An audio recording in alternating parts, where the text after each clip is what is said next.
What's good, everybody? Lou Colon here for the sit down, and I'm with Alex. Okay, Alex, this is the next episode of Golf Edition of the Sit Down. We got a special guest today. We got the homie Taqee that came through, golfer, dad, entrepreneur, educator, and overall dope dude. So we're gonna get into it with him. We're gonna play closest to the pin again. There is a leaderboard that we're tracking. Alex is up there. Shout out to Alex on that shot.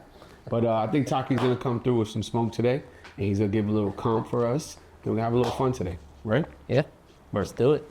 So Taqee, introduce yourself to the people. Let everybody know who you are, what you do, what you're about, and what's your favorite club? Got you. My name is Taqee Bond. I'm from the Bronx. I'm an educator. I'm a dad. I'm an entrepreneur. Like Lou said, man, just a cool kid, man. I'm just a cool kid from the Bronx, just trying to make things happen. My favorite club, it's between my hybrid that I call Go Tanks and my 7-9 that I call Samurai Jack. All right, love it. And where does the inspo for those names come from? Go Tanks, because from Dragon Ball Z, you know, Go Tanks is a fusion hybrid. And then my 7-9 because I think I'm the most practiced with my 7-9. Like, that's the one I practice with the most. And Samurai Jack, you know, just locked in practice doing his thing. So that's where I got that name from. Word. So first, let's start. We'll talk a little bit about your career in education. Mm-hmm. I think that's super important to have folks and men of color to be there in the space, in the education field, so kids can see us there and us being successful. Absolutely. And having to look up to folks like yourself. So you could tell the people about what you're doing, how long you've been doing it, and what type of return do you get on that career investment? Of course, I've been in education for the past 14 years. It started off, honestly, I just needed a summer job. And I was at RBI up in East Harlem, just coaching baseball, coaching softball. And that summer, it really just turned into a passion. It was crazy how it happened, but it happened. And then they invited me back. I kept on getting promotions because I guess I was good at building relationships with the kids and just getting the best out of them. And I became a dean of students. I became a behavior specialist. And I think in that role honestly, it helped me.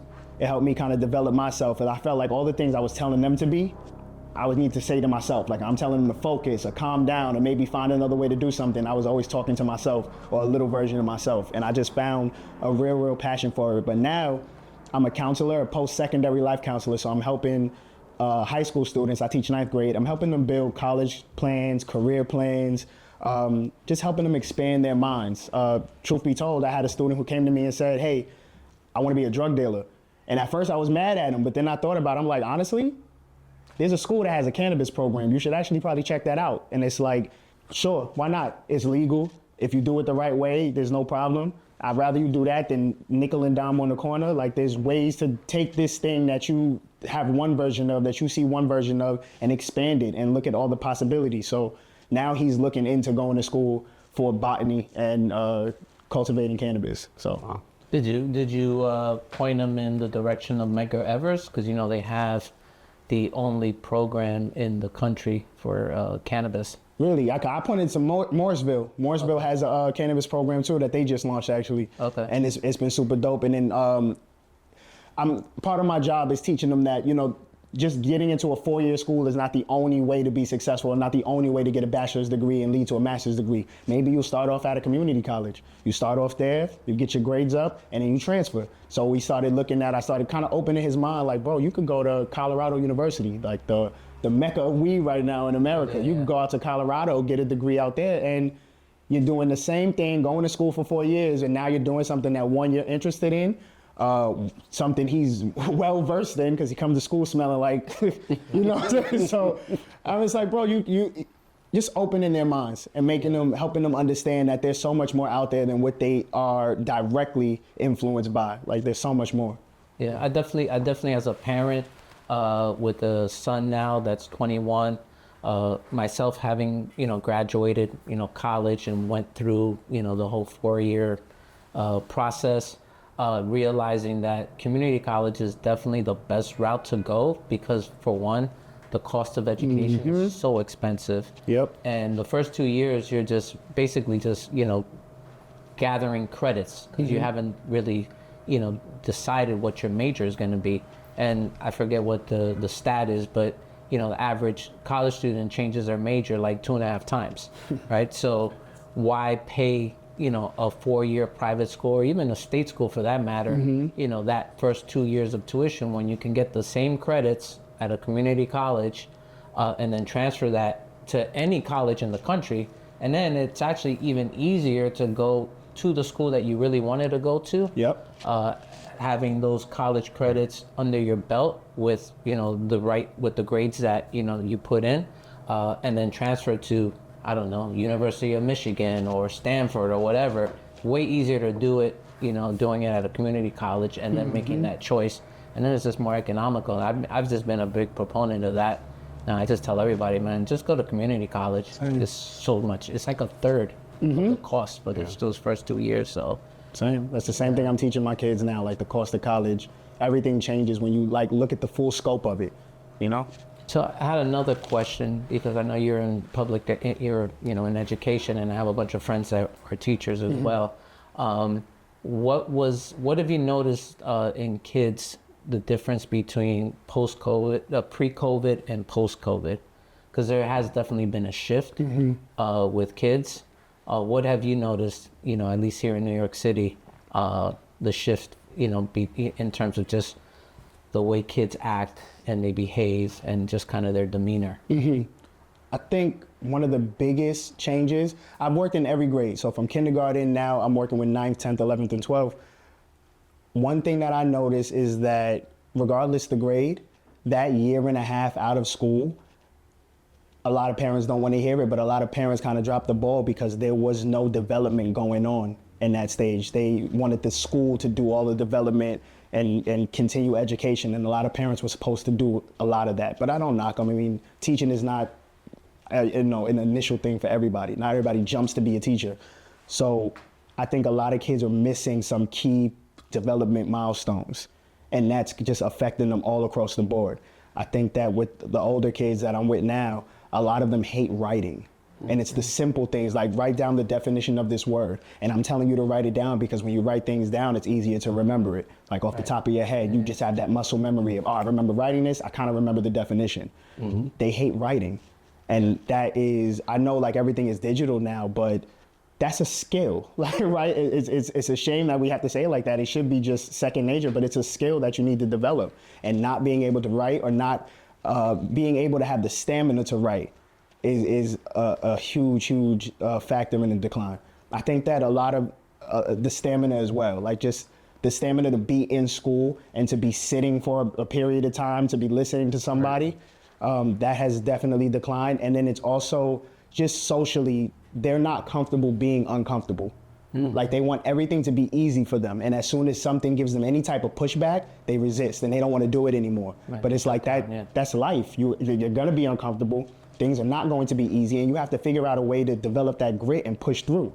And that's a lot of where I feel myself, like just coaching, trying to, bro, you can do this, you got this, give it a try, actually attempt it. And you know, they're coming around. I think that we just have to change the way we approach it and to change the way we do education. I don't think education is the same as it used to be when we were in school. Like, sit down, learn this and do this. It's like a lot of kids want to be more hands-on because they're on tablets and digital devices all day. They have to do something hands-on. It has to be kinetic. The energy has to be going somewhere in order for them to actually learn. That's when the learning happens, you know, when they're doing. So have you spoken to your students about your entrepreneurial past and endeavors? Can you tell the folks about that, number one, and then two, how was that received by the kids? I've done a little bit of everything. When I was in college, it's so crazy you say, I changed my major from communications to music after watching a documentary about Ahmet Erdogan, who started Atlantic Records. And it made me fall in love with music. And I'm like, I can't sing, I can't rap, but I know how music is supposed to sound. I know what that feeling is that's supposed to come from hearing good music. So I started managing artists from around my neighborhood. I started my own independent label. And we were doing our thing. We were in the Source magazine a couple times. We were hitting stages all over New York, throwing my own shows, producing my own showcases and things. But then my artists they didn't want to do it anymore. And, you know, a manager without anything to manage is just a fan of music.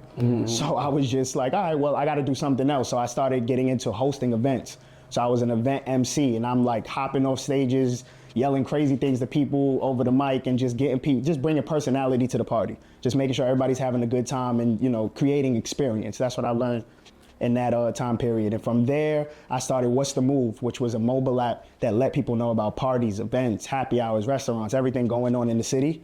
And I started a fitness brand. I done had a podcast, a radio show. I've done a little bit of everything.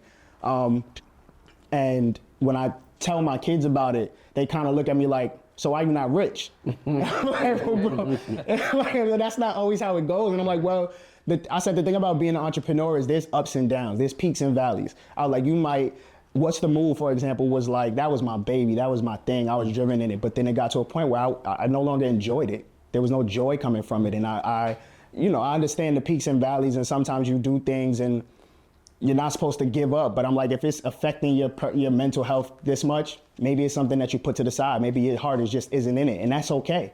So that's one of the things I'm kind of teaching them is like, you know, as long as you exhaust all your options, you exhaust all your resources, and you really tried, if it's not for you, it's not for you, and that's okay.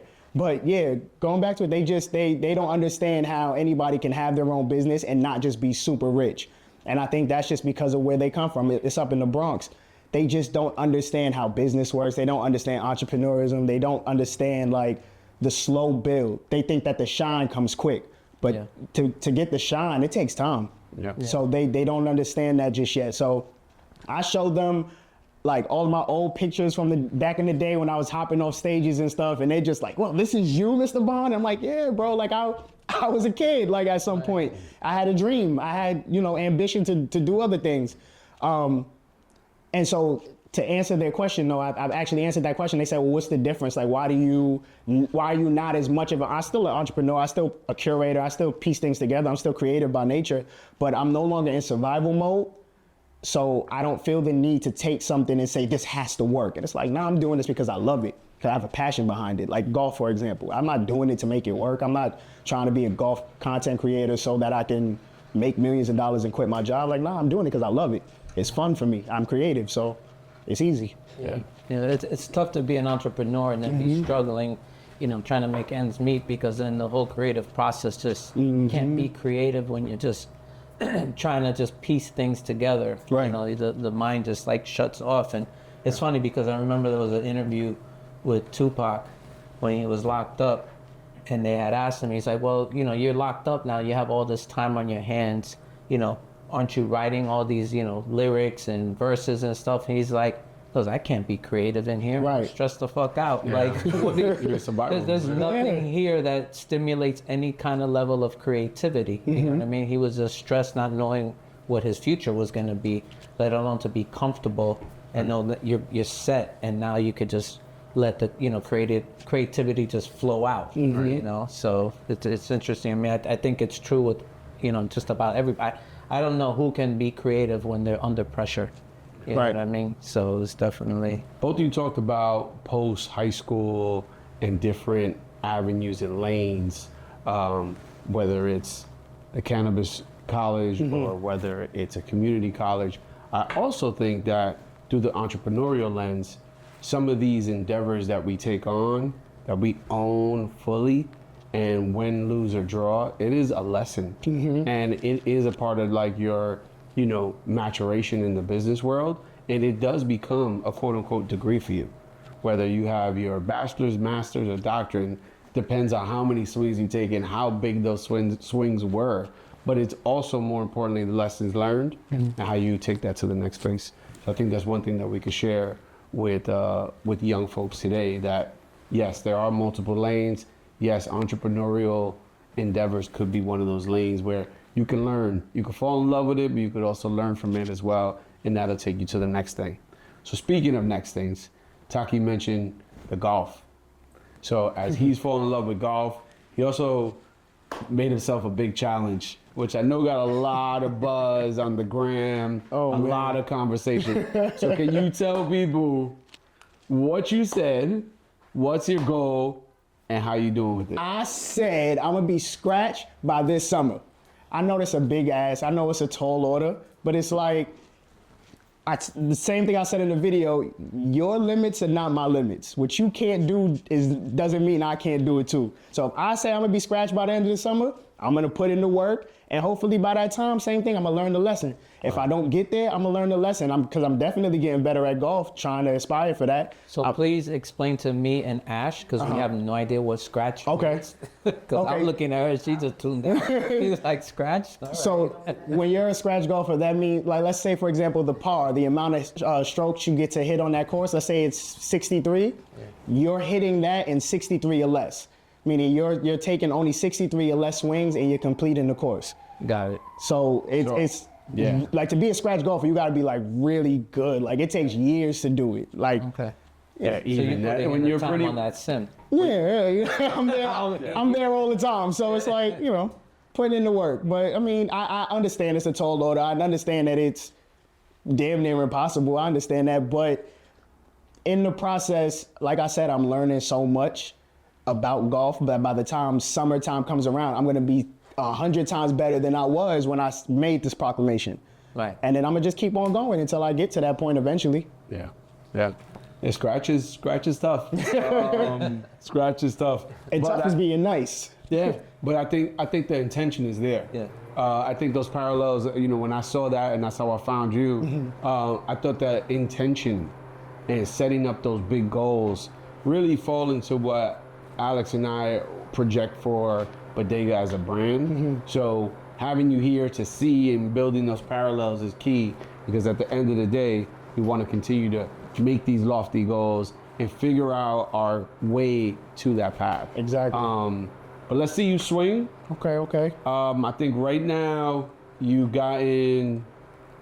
The closest I got was 2.5 Okay. to the Oh, pin. Was it? No, No, you got closer. 0.8. Oh, yeah. Let's get a couple more swings. Maybe you get in the cup. Maybe you're the big prize winner. Maybe. Let's do it. Ooh, I didn't like that takeaway. That was You didn't rough. register either. So So it didn't even. you Didn't requested, count. so Free, we rewind. free mulligan. Yeah. Did we request Have this? you ever or- played a full 18 rounds and hit everything par or less at least? I haven't hit par or less, but I played Vanny and I scored 100 flat. Okay. And that was pretty impressive. Like, I was impressed by that. So So right now you're trying to break 100. trying to break 100. He's still got to work on another 28 strokes Yeah. off, and he'll get there. Yeah, we getting there. All right, nice. That's a beauty. That looked like a herb drive. Yeah, that was a beauty. Look at that. 13, but it was 13? dead straight, Yeah. right where you want it to be. Yeah, that was pretty. So what do you see? What do you think you need to improve on Ready? that you can work on this summer? Is it putting? Is it your chipping? There's a lot of nuances to the game. So It's a lot, yeah. What drives you right now to get better, other than the whole game itself? But I think individually I'm working on my approach to certain shots. Like, not approach shots, but like my approach to certain shots. Like, boom, for example, this is 100 yards. One thing I'm working on is, all right, what club do I use? What type of shot do I take? Like, what's reading the greens is another thing. It's like it's like you said, there's so many different nuances to the game and so many different aspects that you have to kind of complete. It's like I feel like I'm going through a whole checklist of things before I take a swing. Right. So it's like I'm just trying to make sure that checklist is clear and that I'm making a good decision as I take the swing. Putting is definitely a thing I'm definitely working on, because I spend so much time in the Sims. I don't get as much time to putt. Right. But as soon as it starts getting nice, I'm going to my local golf course and they got like a putting mat. So I'm gonna just stay up there, stay practicing. and what's that? Tell us your marriage of cannabis and golf, and what that is for you. My marriage of cannabis and golf, I've been indulging in cannabis way longer than I should have. And I like being in nature. So for me, it's like when I smoke, I'm outside, I'm just vibing, it calms me. I like just being in nature, hearing the birds, the wind blowing, all of that stuff. It just centers me. And that's kind of the feeling that you want before you take every swing. Like, you just want to be centered. You want to be calm, cool, collected. and just kind of, if you're in your head, have that voice in your head be calm rather than hectic and all that stuff. And cannabis does that for me. It slows me What's your down. preferred method? Do you like just bud, vapes? Bud, I've dabbled with edibles. I like the candy edibles, but I just found that drink. I actually got it too. I forgot what it's called. Heirloom too? Heirloom. Okay. I love that drink. It's real calming. I do that like when I'm in the crib and I'm just like just chilling, just vibing. Take a couple swigs of that and I'll be good. I've actually like slowed down on smoking a lot. You know the pre-rolls that you had gifted me. There was 5 in there. I've only done one. I've only smoked one so far because I slowed down so much. It's like it doesn't take so much for me to get there. Yeah. You know, like I remember back when I first started smoking, me and my boys, we sit there smoking Blunt. 4, 5, 6 blunts, like back to back, a whole cipher, and it's just like, bro, we're not gonna get no higher. Like, we're gonna get higher. So now I don't look at it now more as like a social thing. It's more of a meditation thing. For you, yeah. So it's just for me. So I'll roll up in the morning, take a couple pulls, put it out, and then as my day progresses, I'll just keep returning to that same joint. And then by the end of the night, that joint is gone, but I feel great. I think you hit on the head of the marriage between cannabis and golf. Is all about you. So how you partake with cannabis is the same way you're only playing against yourself on the course. 100%. With that, let's see that swing. 100%. So, Taqee got closest to the pin. 0.8 yards away from the cup. Masterful shot, looked great. We were 100 yards out, changed the game up a little bit to get a little bit more challenging, so pulled it out of 10 more yards. He was able to adjust, able to get in the cup, and more importantly, he was able to come here and sit down with Alex and I. Again, the sit down is about people that we respect, that we want to learn from, and that we want to build with. So we appreciate you coming through. Appreciate y'all, man. Thank you for having me. Thank you. Thank you. Great to have your story. Big shout out to Timeless for always coming through and sponsoring. Been a great partner for this series. And with that, Alex, We out. peace.